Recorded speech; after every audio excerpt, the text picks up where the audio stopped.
Bonjour les Vendéens, bonjour les Vendéennes. Je vous propose aujourd'hui de répondre à quelques questions fondamentales sur les stars des viennoiseries vendéennes, le yin et yang du petit déjeuner et du goûter, la gâche et la brioche vendéenne. Quelle est la différence entre une gâche et une brioche? Quelles sont leurs origines? Depuis quand sont-elles connues partout en France? Et bien sûr, qu'est-ce que la danse de la brioche? C'est parti. Première question, techniquement, qu'est-ce qui distingue une brioche d'une gâche et inversement?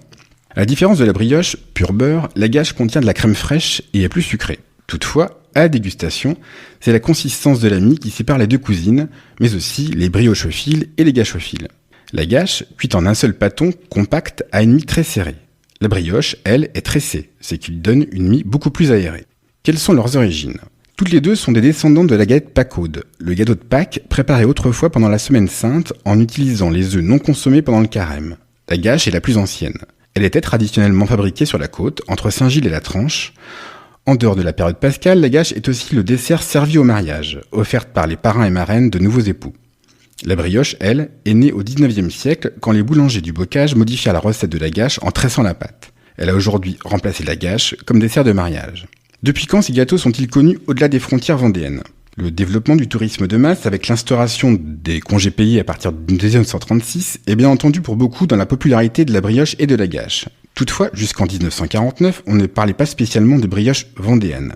Cette année-là, l'Association des Vendéens de Paris organise une vente de charité au profit des anciens prisonniers de guerre. Jambon, mojettes et brioches sont à l'honneur. Mais pour distinguer nos viennoiseries made in 85 de leurs cousines parisiennes, la dénomination brioche vendéenne est pour la première fois utilisée. Depuis 2003, la brioche vendéenne a même son label rouge, et la gâche, son indication géographique protégée, depuis 2011. Chaque année, on estime que plus de 7 millions de gâches et de brioches seraient consommées en France. Qu'est-ce que la danse de la brioche? On l'a vu, en Vendée, la brioche était traditionnellement offerte aux mariés par leurs parrains et marraines. Elle reste l'encas incontournable du bal de noces vendéenne. La grande brioche, jusqu'à 30 livres, que se partageront les convives, est apportée sur une civière que les hommes, et aussi les femmes aujourd'hui, se passent de main en main, bras tendus au-dessus de la tête en dansant sur un air de polka.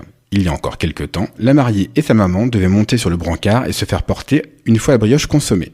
Je vous laisse à vos souvenirs et à votre gourmandise. C'est tout pour aujourd'hui. C'était Sébastien de la page Facebook Le Saviez-vous Vendée.